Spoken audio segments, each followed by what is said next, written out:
Hari ini kita akan belajar penulisan karya ilmiah dengan topik tata cara penulisan skripsi. Pada bagian ini kita akan belajar bagaimana penulisan skripsi supaya nanti pada saat kalian menulis skripsi, kalian sudah tahu tugas-tugas kita untuk menulis skripsi. Demikian. Kita akan mulai perkuliahan kita bersatu dalam doa. Terima kasih Bapak, hari ini kami akan belajar penulisan karya ilmiah. Tuhan berkati kami sehingga kami dapat memahami tugas kami kelak dalam menyelesaikan tugas di STT Habis Medan. Demi Kristus Yesus berdoa. Amin.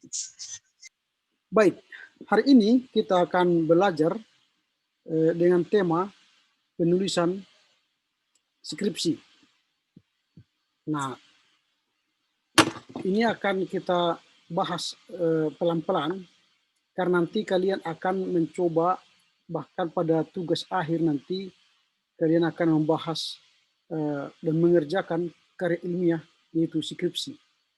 Ini karya ilmiah yang terakhir nanti yang harus kalian kerjakan dalam menyelesaikan tugas di STT. Nah, tentu dalam menulis skripsi ada banyak hal yang harus kita pertimbangkan. Nanti juga setelah ini kita akan juga menulis atau belajar tata cara menulis artikel atau menulis laporan buku atau menulis laporan bacaan, nanti kita akan belajar.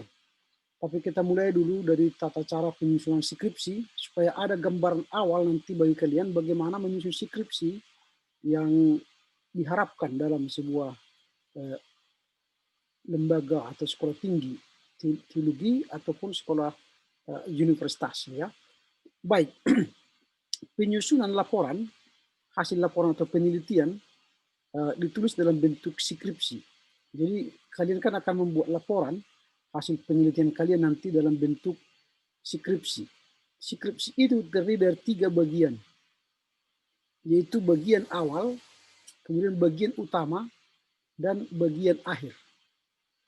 Jadi 3 bagian, yaitu bagian utama, bagian awal, bagian utama, dan bagian akhir. Apa itu bagian awal? Nah, bagian awal itu terdiri dari halaman sampul. Halaman sampul. Kemudian halaman judul. Kemudian halaman persetujuan dosen pembimbing. Kemudian halaman pengesahan. Kemudian halaman pernyataan. Kalau kalian buat nanti halaman moto kalian apa? Atau halaman persembahan, dipersembahkan kepada bapak atau ibu. Baru kemudian kata pengantar. Baru daftar isi. Baru halaman tabel. Halaman daftar gambar. Halaman daftar lampiran. Lalu arti lambang dan singkatan. Intisari. Baru abstrak. Nah itu halaman bagian awal. Saya coba tunjukkan sama kalian contoh yang sudah kita lakukan di STT ya. Nanti bisa kalian lihat contohnya. Sebentar.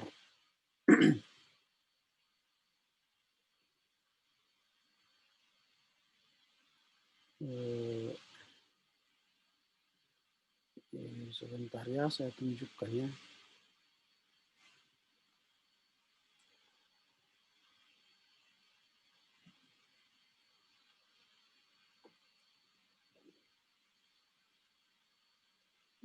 Sebentar.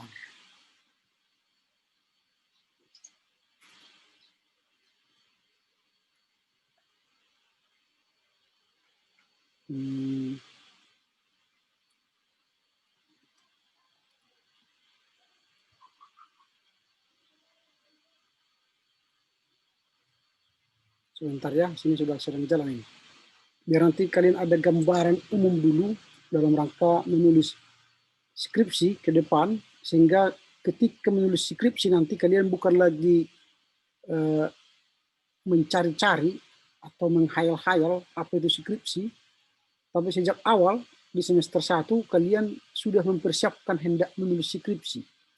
Karena pada akhir daripada penjarahan kalian selama di kampus ini ialah menyelesaikan skripsi. Pada akhirnya kan akan menulis skripsi. Jadi skripsi itu sudah bisa digarap mulai kita masuk kuliah. Ada banyak mahasiswa yang salah memahami bahwa skripsi itu dikerjakan setelah dia semester akhir. Bukan. Skripsi itu sebenarnya sejak awal kalian sudah mulai mengerjakannya. Lalu apa yang harus kalian kerjakan di skripsi itu, kalian lihatlah. Kalian kumpulkanlah bahan-bahannya sejak awal. Gitu ya. Ini kalian lihat, sudah bisa lihat contoh ini? Belum? Belum, Pak. Belum, Pak. Belum berganti, Pak. Belum berganti ya? Saya coba ya ganti. Nah, ini contoh. Sudah lihat ya? Sudah lihat ini? Sudah, Pak. Nah, ini judulnya. Judul. Tadi kan skripsi itu terdiri dari 3 bagian. Bagian awal, bagian utama, dan bagian akhir. Nah, bagian utama ini halaman depannya. Contoh ini, ketekunan doa Ibu Monika. Skripsi diajukan melengkapi memenuhi syarat gelar sarjana teologi. Nanti kan kalian gelar sarjana pendidikan Kristen. Nah, oleh ini lambang kampus. Baru ini SCT 2020. Tadi kan kata pengantar, kemudian ada abstrak, bukan abstraksi ya, ini nanti abstrak. Abstrak, bukan abstraksi. Kemudian ada daftar isi, habis daftar isi, ada daftar singkatan, habis itu baru daftar tabel. Nah, habis daftar tabel, nah inilah bagian awal sampai daftar tabel. Inilah bagian awal dari skripsi. Ini kan bagian awal. Ini sudah lihat bagian awal ini. Ini lihat kembali ke tadi. Ya, sudah lihat yang bagian yang berikutnya. Belum, Pak. Belum, Pak. Nah, itu bagian awal dari sebuah skripsi. Nah, kemudian kita masuk kepada halaman sampul depan. Halaman sampul depan. Tadi kan sudah saya tunjuk ya, halaman sampul depan, judul. Ya, halaman sampul depan, judul skripsi, jenis laporan, baru lambang SCT, tadi kan sudah saya tunjukkan ya, baru nama penyusun, nama perguruan tinggi, tahun dipertahankan.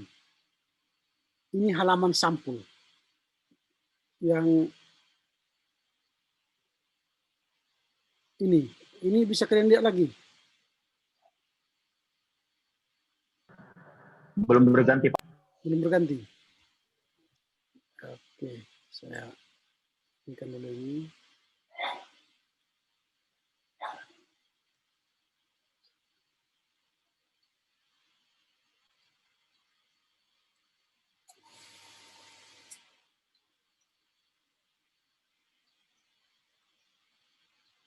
Oh, lambat ya. Nah ini kan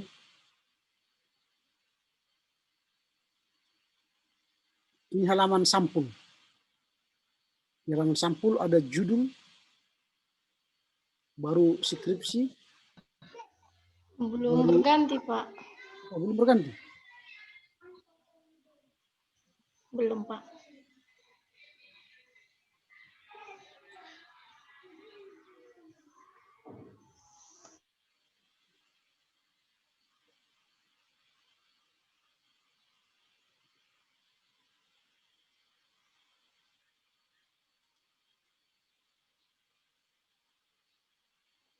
Ini sudah kelihatan. Sudah, Pak. Sudah, Pak. Sudah, Pak. Nah, inilah judul halaman depan. Jadi halaman depan adalah judul skripsi, baru kemudian nama kita,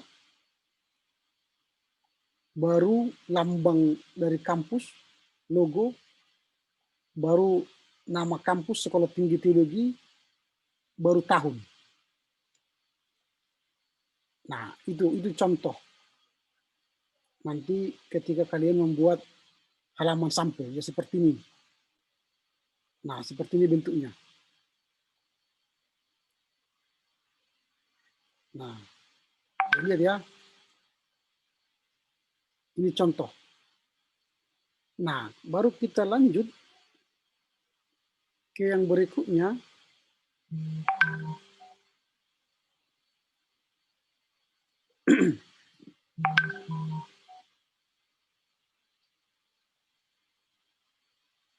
Wah, ini masih ini kelihatannya. Ah, ini kelihatan. Udah berganti, kelihatan berganti. Belum, Pak. Belum berganti.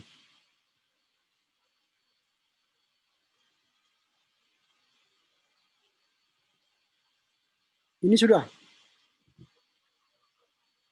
Sudah, Pak. Ya. Sudah, Pak. Pak, ini keempat, Berarti Pak. halaman sampul tadi sudah kita lihat. Judul skripsi, jenis laporan, lambang ST, nama penyusun, perguruan tinggi, tahun dipertahankan.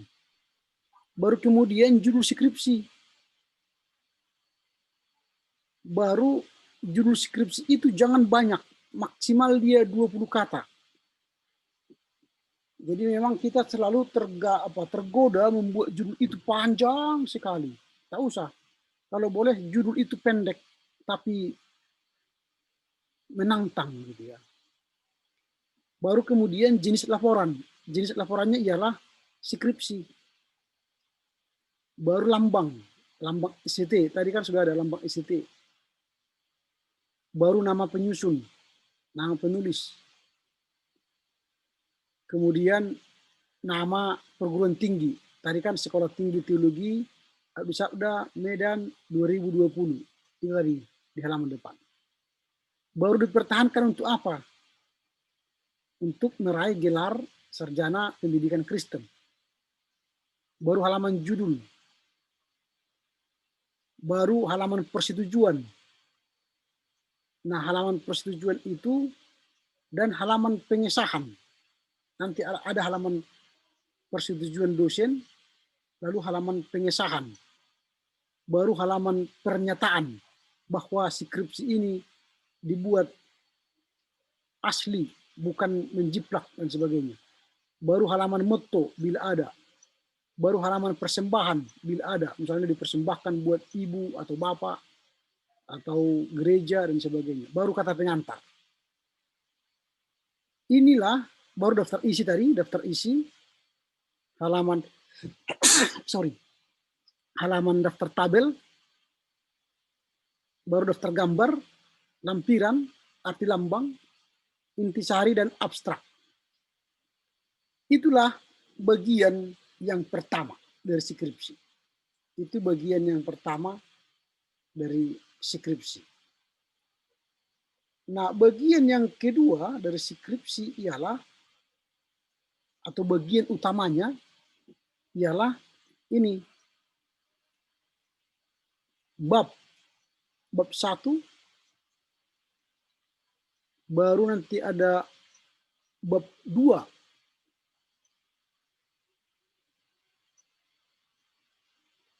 Nah, ini kita akan belajar bab 1 dulu, sampai bab 1. Nanti bab 2, kita akan masuk belajar landasan teori, bab 3 nanti metodologi, bab 4 hasil.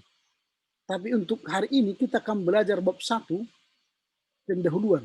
Karena ini nanti menjadi proposal skripsi. Jadi pendahuluan ini nanti kalau dalam bentuk proposal, ini disebut dengan proposal. Proposal skripsi. Proposal. Tapi kalau dia sebagai dimaksud secara proposal skripsi itu disetujui, maka dia akan menjadi bagian utama skripsi dan masuk bab 1. Nanti kita akan belajar juga membuat proposal skripsi. tapi kita akan melihat dulu bab 1 dalam sebuah skripsi. Bab 1 itu apa? Nah, bab 1 itu terdiri dari pendahuluan. Nah, pendahuluan di sebuah skripsi apa isinya? Pertama itu latar belakang masalah. Kedua, rumusan masalah. Ketiga, batasan masalah. Keempat, tujuan penelitian. Kelima, manfaat penelitian. Dan keenam, tinjauan pustaka. Itu dalam bab pendahuluan. Nah, jadi pendahuluan itu harus dikemas dengan baik. Karena kita mau menggambarkan proyek kita atau penelitian kita di bab 1. Itu kalau bab 1 tidak jelas, maka bab 2, bab 3, dan bab 4 pun sampai kesimpulan pun nanti tidak jelas. Nah, kita coba melihat satu persatu.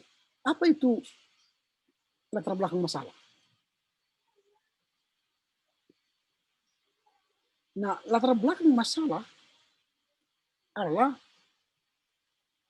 memuat nanti di sana alasan penting penelitian ini dilakukan. Mengapa kita melakukan penelitian ini kepada judul kita itu? Misalnya tadi contoh judulnya kepemimpinan Kristen. Atau katakanlah yang pendidikan Kristen kepada anak balita. Itulah judul skripsi kita. Pendidikan Kristen kepada anak balita. Loh, emangnya bisa pendidikan Kristen kepada anak balita? Kan itu kan tanya orang kan, karena judul itu. Lalu kalian jelaskan, mengapa penting pendidikan Kristen kepada anak balita? Nah itu, di latar belakang masalah itu. Bahwa akhir-akhir ini ada banyak keluarga bermasalah dan anak-anaknya bertumbuh tanpa pendidikan yang jelas. Kerusakan remaja dan pemuda sekarang bukan karena mereka setelah remaja, tapi karena pendidikan balitanya tidak bagus. Nah itu contoh. Dijelaskanlah apa faktor-faktor yang mendorong dilakukannya penelitian itu. Nah, itu nanti di latar belakang masalah. Apa faktor-faktor yang mendorong dilakukan penelitian? Nah, jadi kita mau menyampaikan di situ. Jadi artinya latar belakang masalah itu akan memuat alasan-alasan penting mengapa kita melakukan penelitian itu. Lalu mengapa kita menulis judul itu? Itu yang penting di latar belakang masalah. Nah, itu yang mau hendak kita lihat di latar belakang masalah. Lalu apa masalah utama? Apa masalah utama? Nah ini, baru kita akan mendeskripsikan fakta data awal adanya sebuah masalah yang akan diteliti. Apakah masalah pendidikan Kristen kah? Apakah masalah teologi kah? Apakah masalah praktisnya? Nah itu. Lalu temukan atau kemukakan fakta dan data. Fakta mengatakan bahwa kenakalan remaja pada saat ini sudah mencapai 40% di Indonesia. Di mana-mana pemuda, remaja melakukan tindakan-tindakan anarkis, bolos sekolah dan sebagainya. Ternyata itu setelah diteliti, akar masalahnya ialah pendidikan Kristen kepada balita yang tidak baik. Nah itu contoh, itu fakta. Nah fakta tersebut harus dikutip dari sumber yang jelas. Jurnal, manuskrip, buku-buku, atau wawancara. Artinya fakta itu bukanlah sebuah ilusi atau angan-angan. Makanya nanti harus ada das Sollen. Das Sollen itu apa yang seharusnya. Dan ada das Sein. Das Sein itu apa yang terjadi. Seharusnya ialah harus dilakukan pendidikan agama Kristen kepada balita, itu seharusnya. Tapi dasein faktanya orang tua tidak melakukan pendidikan agama Kristen kepada anak balita. Maka timbullah kenakalan remaja. Itulah fakta, itulah yang diteliti. Mengapa terjadi kenakalan anak remaja ini? Ternyata mereka tidak dididik dengan benar ketika mereka balita. Nah, itu contoh. Itulah latar belakang masalah. Jadi skripsi itu harus ada masalah. Jadi kalau tidak ada masalah, itu namanya bukan skripsi. Sering mahasiswa begini, dibuatnya latar belakang masalah. Lalu contoh tadi judulnya pendidikan Kristen kepada balita. Lalu yang dia jelaskan ialah apa arti pendidikan Kristen, apa arti balita, apa arti remaja, dan sebagainya. Tidak dijelaskannya masalah yang terjadi. Lalu setelah itu dibuatlah dari masalah di atas, maka saya buat judul skripsiku ini katanya. Padahal tidak diuraikan apa masalahnya di atas. Kalau saya membaca itu langsung saya tolak. Karena dia meneliti sesuatu yang tidak ada masalah. Jadi penelitian atau skripsi atau artikel atau jurnal apapun yang kau tulis nanti harus membahas satu masalah. Jadi kalau tidak ada masalah, tidak ada penelitian. Tidak ada skripsi. Jadi di latar belakang masalah itu harus jelas apa masalah. Baru itulah kau utarakan menjadi tugasmu. Lalu mengapa kau tertarik menulis itu? Karena ada fakta. Itulah tadi das sein. Lalu ada das sollen yang seharusnya. Seharusnya orang tua mendidik anak-anak pada usia balita, tapi das sein orang tua tidak melakukannya. Sehingga apa yang terjadi? Kenakalan remaja. Karena terjadi kenakalan remaja itulah, maka saya meneliti apa faktornya yang menyebabkannya. Nah itu. Nah setelah itu baru kita rumuskan masalah. Ini. Setelah ada tadi latar belakang masalah, baru kita rumuskan masalah. Apa rumusan masalah? Dari persoalan yang kita kemukakan tadi di atas, lalu kita berikan rumusannya, kita rumuskan masalahnya. Dirumuskan dengan jelas permasalahan yang akan diteliti. Berarti masalah penelitian fokus lebih spesifik. Masalah yang dikaji orisinil, aktual, memiliki nilai guna bagi masyarakat. Mengapa saya teliti pendidikan agama Kristen kepada anak balita?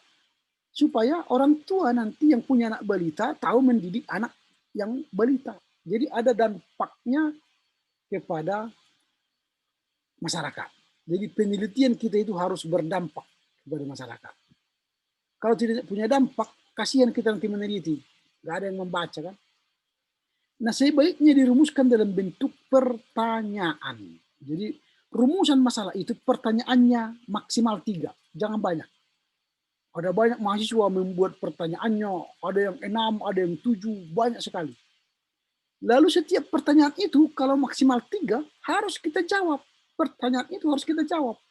Di mana kita jawab? Di bab 3, bab 4. Nah, jadi pertanyaannya harus 3. Apa pertanyaannya? Gunakan ini. What? Apa? Why? Mengapa? When? Kapan? Where? Di mana? Who? Siapa? Atau how? Itu rumusan pertanyaan penelitian. Misalnya tadi, kalau judul kita pendidikan agama Kristen kepada anak balita. Pertanyaan, mengapa pendidikan agama Kristen kepada anak balita penting? Nanti pertanyaan itu harus dijawab di bab 2, bab 3, bab 4. Baru kita buat pertanyaan kedua. Apa faktor-faktor yang hambat orang tua tidak melakukan pendidikan agama Kristen kepada balita? Ada faktor-faktor. Lalu yang ketiga, apa peluang atau apa cara untuk menghadapi pendidikan agama Kristen kepada anak balita? Pertanyaan itu nanti harus dijawab di bab 2, bab 3, dan bab 4. Ini rumusan masalah. Jadi rumusan masalah itu adalah pertanyaan penting yang harus dijawab di bab 3 dan bab 4. Jadi kalau sudah jelas dari latar belakang, maka kita rumuskan masalahnya dengan 3 pertanyaan penting. Jangan banyak-banyak pertanyaannya. Kalau banyak pertanyaannya kalian tidak bisa jawab, capek sendiri nanti. Nah, ini rumusan masalah. Nah, kalau kalian sudah mampu merumuskan masalah dengan baik, latar belakang masalah dengan baik, maka kalian akan bisa membuat batasan masalah. Kalian sudah tahu mau kemana ini rencana menulis ini. Baru kalian batasilah masalahnya. Jangan semua dibahas. Tadi judulnya pendidikan agama Kristen kepada anak balita. Janganlah bahas kepada anak dewasa. Opung-opung, bolang. Tidak usah.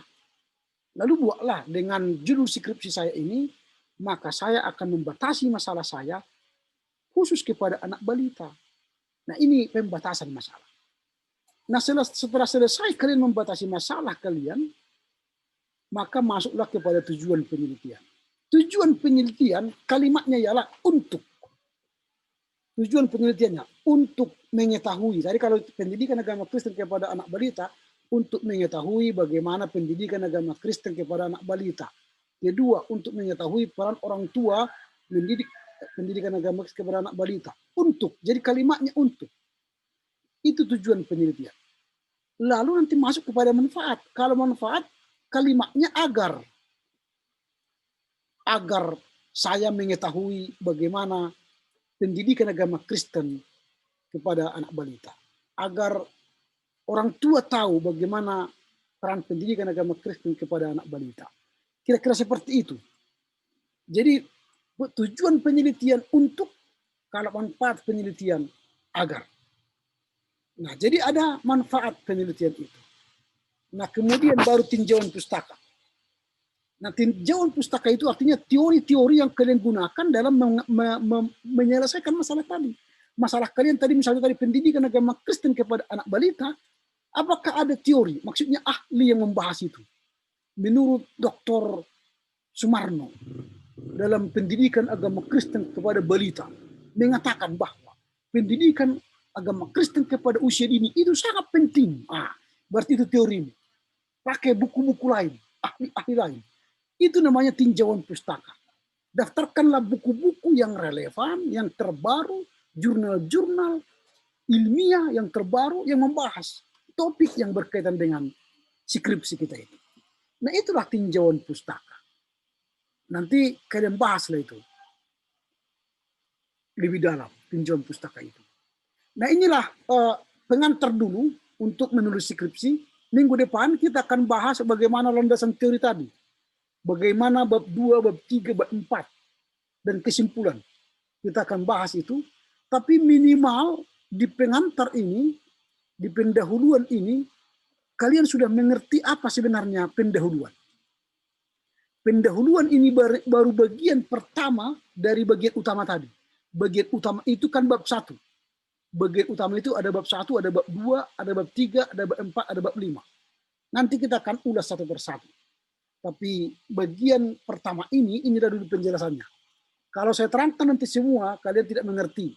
Tapi saya jelaskan satu bagian demi bagian, supaya kalian dapat mengerti dan memahami.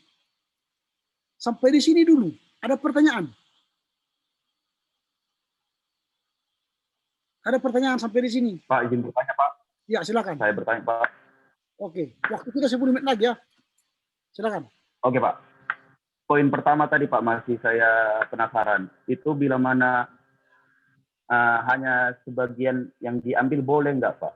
Poin-poinnya ada itu di bagian keterangan pertama. Contohnya, saya mau pilih nih. Bagian moto saya tidak masukkan di skripsi nantinya. Atau bagiannya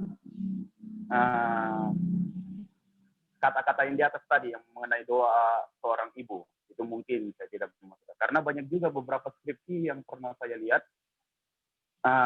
jarang memakai yang seperti begitu, Pak. Mungkin moto ada untuk beberapa orang, tapi jarang juga. Dan untuk pertanyaan kedua di poin manfaat penelitian, Pak, itu memang harus memakai kata agar di awalnya. Bolehkah Pak memakai kata sinonimnya? Kan ada kata sinonim dari agar kan boleh supaya.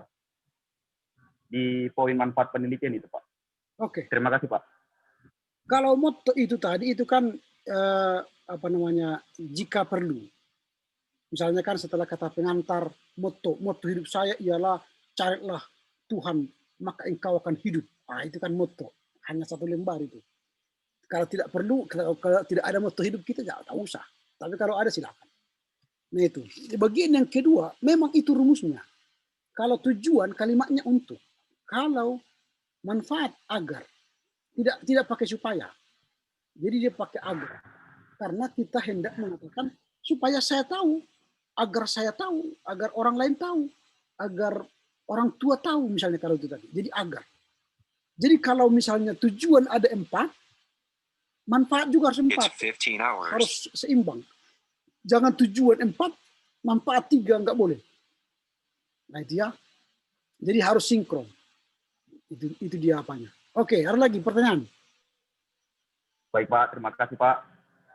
Oke. Baik, kalau tidak ada, minggu depan kita akan membahas bab yang kedua, ketiga, dan keempat.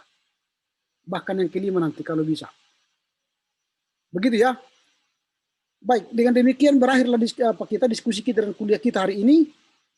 Selamat libur, besok libur kan. Maulid Nabi Muhammad. Kan itu. Jadi silakan libur dan libur bersama ini sampai 1 November. Silakan menikmati libur bersama keluarga, tapi jangan lupa kerjakan paper-paper kalau ada dari dosen-dosen lain ya. Kalau saya tidak ada kan, silakan bebas menikmati. Tetap jaga kesehatan. Tuhan Yesus memberkati. Salam buat bapak, mama, dan orang tua dan keluarga yang ada di rumah ya. Baik, sebelum kita tutup, mari kita berdoa.